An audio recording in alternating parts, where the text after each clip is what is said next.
se para a volvernos a hablar de cuánto ganan ahora en el ICE. Es siempre atacar a lo público. Es siempre ahí el dardo. Por eso el espanto, si se dan cuenta, responde a la misma lógica de que en el INAH haya un rótulo con un lema que tiene la siguiente frase incendiaria y subversiva. Abro comillas: priorizar los intereses del colectivo sobre los individuales, y se cierran las comillas. ¿Y qué sería de nosotros y de nosotras, compañeras y compañeros, si nuestros abuelos en la década de los 40, siguiendo los lineamientos neoliberales, hubieran priorizado lo individual? En muchos países se hizo.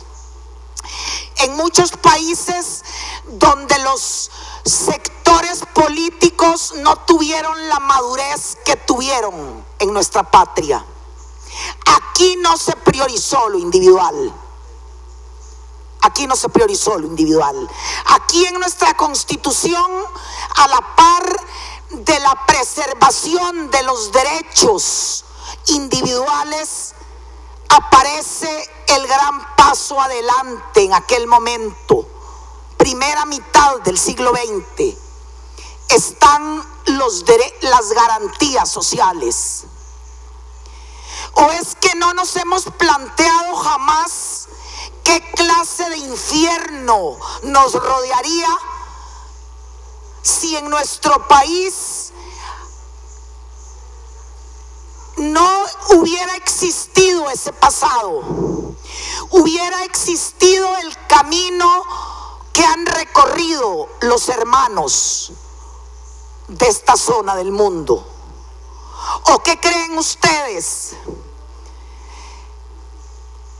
Que si en Suecia, yo leía precisamente en algún momento, cuando todavía estaba en auge la instalación en el planeta del modelo neoliberal, leía a Stiglitz precisamente y hablaba de Suecia y decía cómo la propiedad pública, esa que está en manos del Estado, esa en donde no se reserva a nadie el derecho de admisión, como en un mall por supuesto, ahí se reservan el derecho de admisión. Es que en los parques no. Esos son los espacios que compartimos, y es compartir esos espacios públicos lo que hace vivible un país. Es que el concepto de sociedad desaparece en el momento en que cada una y cada uno de nosotros empieza a pensar únicamente en su pequeño y egoísta proyecto personal, sin importar lo que suceda con el de enfrente. Por eso encontramos grandes partes de hermosas colinas que rodean San José, en donde hay castillos amurallados, pero medio metro afuera se acumula la basura. No hay calle asfaltada, ahí no hay teléfonos públicos, ahí no hay ningún tipo de servicio. Eso es ensanchar la brecha en nuestro país, y eso es efectivamente empezar a caminar por un camino que, ya lo hemos dicho otras veces, es de muy difícil retorno. ¿Por qué alarma este lema? ¿Por qué un principio tan básico para la convivencia ha prendido las luces rojas para el editorialista de La Nación?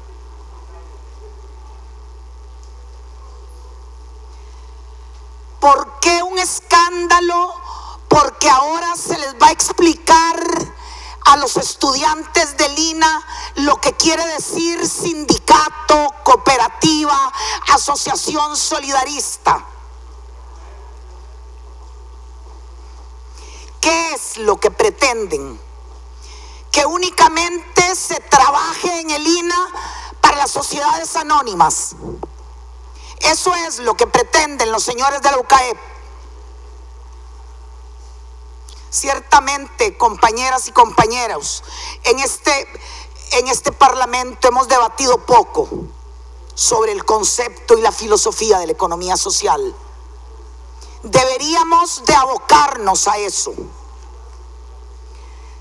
Entre los actores políticos tenemos también pendiente ese debate que hoy en la nación plantean los compañeros y las compañeras nuestras de la Comisión Especial sobre Economía Social y Solidaria. Pero por favor, no llenemos el ambiente de tergiversaciones. ¿De dónde saca mi querida compañera Rosibel Ramos? El miedo, dice, que le genera la sola mención del concepto, porque dice, entre comillas, abro las comillas, uno sabe de muchas experiencias que se dan en países de izquierda, se cierran las comillas. ¿Pero a qué se refiere, doña Rosibel? Yo no creo, con el cariño enorme que le tengo, que nosotros podamos situar la discusión en ese terreno. ¿O acá, doña Rosibel, le da miedo Copeagri, Copesantos, Copetarrazú, Copealianza, entre tantas otras que son parte fundamental de nuestra economía? ¿O será que doña Rosibel cree que quien impulsó en nuestro país las cooperativas, por ejemplo, de electrificación rural, fue algún enviado de Fidel Castro? Pues no, doña Rosibel. Eso que tanto miedo le causa a usted fue promovido precisamente por la cooperación de los Estados Unidos desde los años 60 en el marco de la Alianza para el Progreso. Las declaraciones del presidente de la UCAEP. ¿Por qué le preocupa, repito, que el INA forme sobre principios y formas de organización propios de la economía social y solidaria? ¿Será que el señor pretende que solo se imparta formación técnica para el sector de las sociedades anónimas, o que nos limitemos y nos conformemos con ser mano de obra medianamente calificada para las empresas de la UCAEP? ¿Le incomoda que los estudiantes del INA se les informe y se les forme sobre sus derechos laborales, sobre su derecho a la sindicalización o a la formación de cooperativas u otro tipo de asociaciones? Parece que don Ronald, el presidente de la UCAEP, se le olvida el modelo tripartito de conducción del INA, en el que participan 3 representantes empresariales, 3 uno de sindicatos, 1 de cooperativas y 1 de solidaristas, es decir, 3 de los movimientos sociales y por supuesto 3 del gobierno. Dice don Ronald, citado por La Nación: vemos con gran preocupación que se le vaya a cambiar al INA su objetivo, que es capacitar personal técnico. Y sigue diciendo, el INA tiene una función muy definida y es aprovechar los fondos del sector empresarial para formar personal técnico, darles empleo a los costarricenses y mano de obra al sector empresarial. No quisiéramos verlo dando cursos de doctrina política. No, don Ronald. Las funciones del INA, en primer lugar, no se reducen a formar personal técnico. Y aunque usted lo quisiera, aquí no vale el asunto de que quien paga la música mande en el baile. Quienes cuestionan la legalidad de los cursos sobre economía social y solidaria, es importante recordarles lo que establece la ley orgánica de esa institución. En su artículo 2 dice: el INA tendrá como finalidad principal, ojo, promover y desarrollar la capacitación y formación profesional de los trabajadores. Y pongamos atención, en todos los sectores de la economía, para impulsar el desarrollo económico y contribuir al mejoramiento de las condiciones de vida de nuestro pueblo.